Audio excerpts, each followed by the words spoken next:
With the Knicks win last night, they punched their ticket to the NBA in-season tournament. And I'm curious, do you even care about the NBA in-season tournament? I want to hear from you right now. Type Y for yes, type N for no.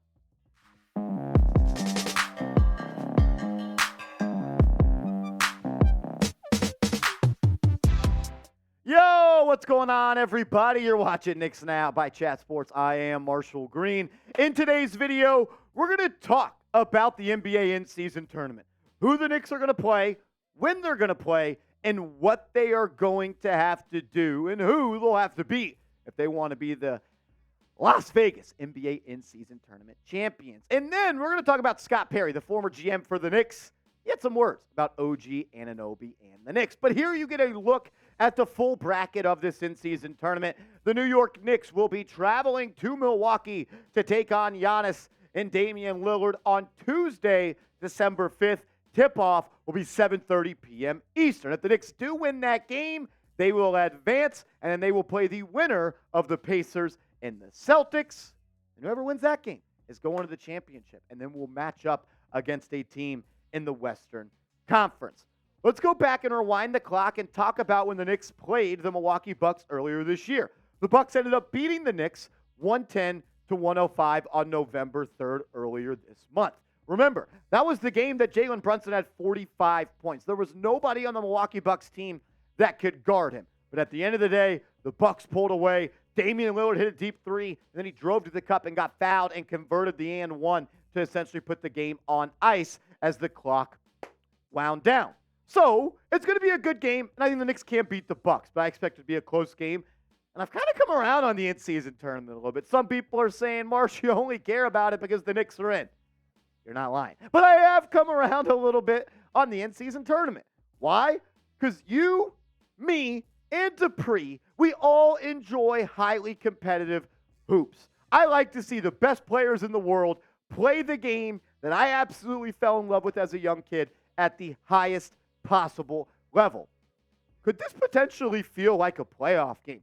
The more and more that you hear players start to talk about the in-season tournament, the more it seems like they are coming around to it as well and want to walk away with the cup.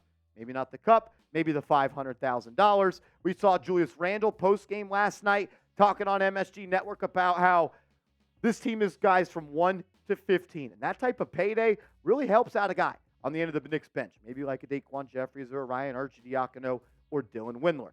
I want to see highly competitive hoops, and I think we're going to get that in a playoff-like atmosphere in Milwaukee as the Knicks travel and hit the road. So I'll ask you, who do you got in this game? Who do you have winning the quarterfinal matchup in the NBA in-season tournament? The winner will advance to Las Vegas, and that's where they will play the big Final Four. Type NYK if you're rolling with the Knicks, or MIL if you're rolling with the Milwaukee Bucks. And remember to subscribe to this channel and join us next Tuesday because we're going to be live on the channel with a watch party of Knicks at Bucks. We'll have live play-by-play. We'll be hanging out. We'll be having fun. It'll be me, maybe Seeps, maybe Rolly, maybe Smitty, maybe even Coop. I don't know, but we're going to be having a whole lot of fun, and I want to see you there. So subscribe and turn your notifications on so you get alerted anytime we go live on the channel.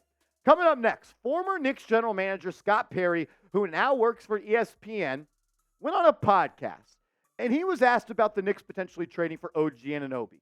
Had some really interesting words. We'll break that down in a second. But first, I got to give a huge shout-out to today's sponsor, Factor. When you go to factormeals.com/KnicksChat50 and use the promo code KnicksChat50, you're going to get 50% off your order. If you live a busy lifestyle like I do, work a lot of late nights, don't always know where your next meal is coming from, Factor is what you should look into. Because this holiday season, you might be looking for nutritious, convenient meals to keep you energized on jam-packed days. And Factor, America's #1 ready-to-eat meal delivery service, can help you fuel up fast for breakfast, lunch, and dinner with chef-prepared, dietitian-approved, ready-to-eat meals that are delivered straight to your door. You'll save time, money, eat well, and stay on track with your healthy lifestyle while tackling all your holiday to-dos. With Factor, you can rest assured you're making a sustainable choice. We offset 100% of our delivery emissions and source 100% renewable electricity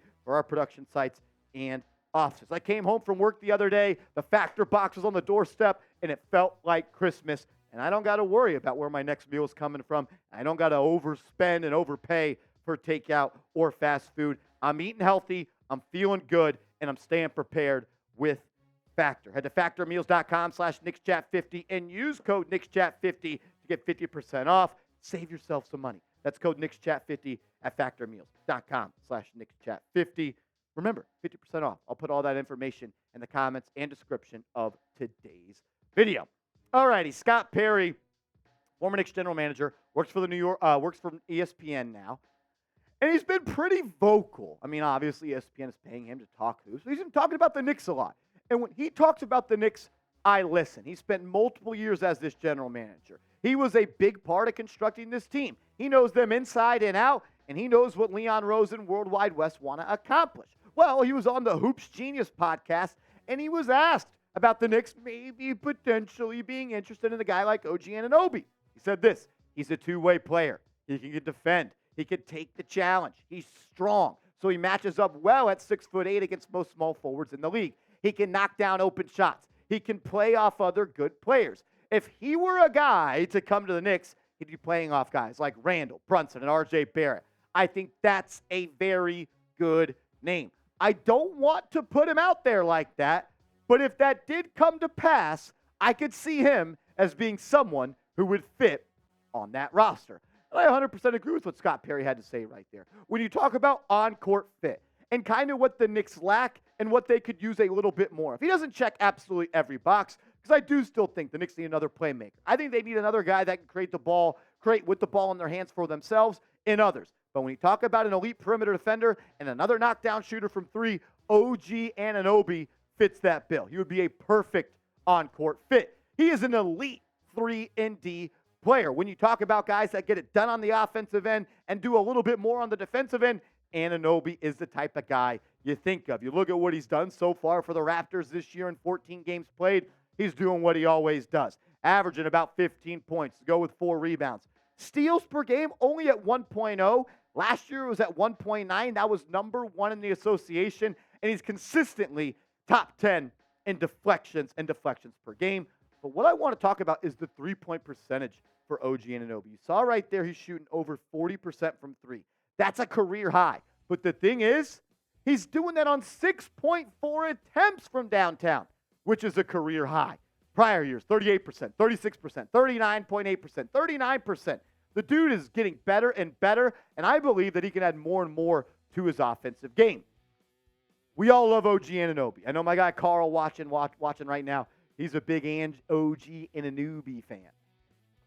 But the question I have to ask myself every time the Knicks get mentioned in trading for another player, does X make the Knicks title contenders? And in this instance, it's does Anunoby make the Knicks title contenders? I think it makes you better. I think it takes you from second-round pretenders to conference finals contenders. But does he move the needle enough to help you win a championship? I think it helps. And the next question, would the Raptors and Knicks make a trade? I always hear this stuff. But am I the only one that remembers that the Knicks were suing the Toronto Raptors and they want $10 million for it?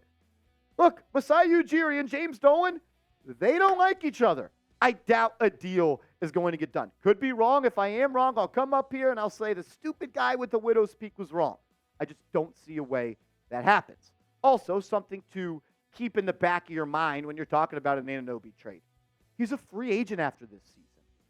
How much do you want to give up for a guy that's going to be a free agent? Knicks won't be able to sign him. They don't have any cap space. So maybe that changes your train of thought to where it's like, if we can't get him in free agency, let's trade for him now and then hope that we can retain him with an extension. It is a very interesting topic, and I understand why. I think he'd make the Knicks really, really good. I think he puts them into that top 3 conversation in the East.